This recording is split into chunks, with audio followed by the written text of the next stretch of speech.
So WISH is the Women's Integrative Sexual Health Program, which is provided from the Department of OBGYN as well as from the Carbone Cancer Center. So when we were seeing women for surveillance visits after gynecologic cancer diagnosis, we were finding that many of them complained about and were concerned about changes in their sexual function. We were only reaching the people with gynecologic cancers. We weren't reaching the women with breast cancer. We weren't reaching the women who had colon cancer, other types of cancers who also potentially could have those same problems. So the idea behind WISH was to create a way for women who had other types of cancers to get services for those kinds of problems. So we do a really detailed history. We do a really detailed physical exam, and we counsel patients about a variety of topics, whether it's low libido, whether it's pain, whether it's relationship issues. There's lots of different aspects of intimacy and intimacy issues that we try to bring up in those visits. We've seen people who have very significant body image concerns that bother them after they've been treated, particularly for things like breast cancer. I would say anything from a physical concern to an emotional concern to a psychological concern, all of those people would be appropriate to refer. Having that background of understanding what the surgeries are, what the chemotherapy regimens are, how radiation therapy is given, and watching women over time kind of lays the foundation for a provider. Taking it to the next level and expanding to the cancer center is very exciting. Caring for breast cancer patients, lymphoma cancer patients, rectal cancer patients, a lot of those same principles that we learned from our gynecologic oncology patients still apply. This is a really warm atmosphere. This is not your sterile, white-walled doctor's office. Because if you're going to be talking about such sensitive issues, you really need kind people who are willing to listen and really hear what you have to say and work through that.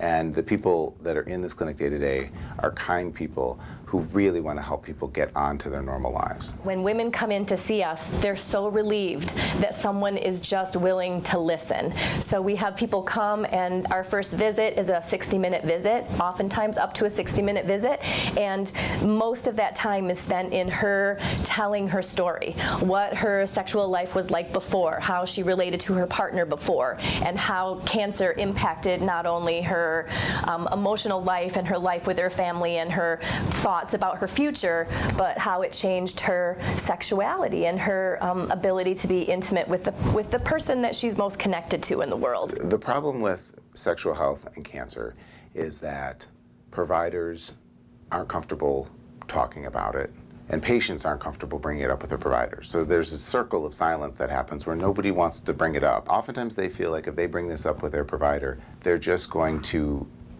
distract their provider from what they really want them to be doing, which is curing their cancer and keeping them alive. So what we're hoping to do is break that silence by working with providers and explaining to them that you need to bring this up.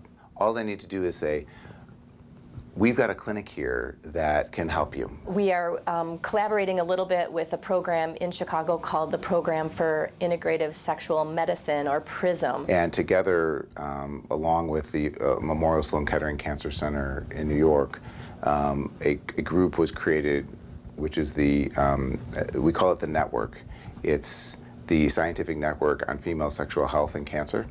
And it's a collaborative group of over 150 researchers and clinicians. It's multidisciplinary. It includes sex therapists, it includes surgeons, gynecologists, medical oncologists, radiation oncologists, physical therapists, and these are all people who have devoted their lives to taking care of sexual problems related to women with cancer. We're coordinating a database registry that hopefully we can learn from a larger patient population. We're trying to not only help our local ladies, but also start to help people and build real data and science behind what we're doing. To get them cured and then all the way through to survivorship and moving on with their life in a way that they have a wonderful quality. That's what we're going for here.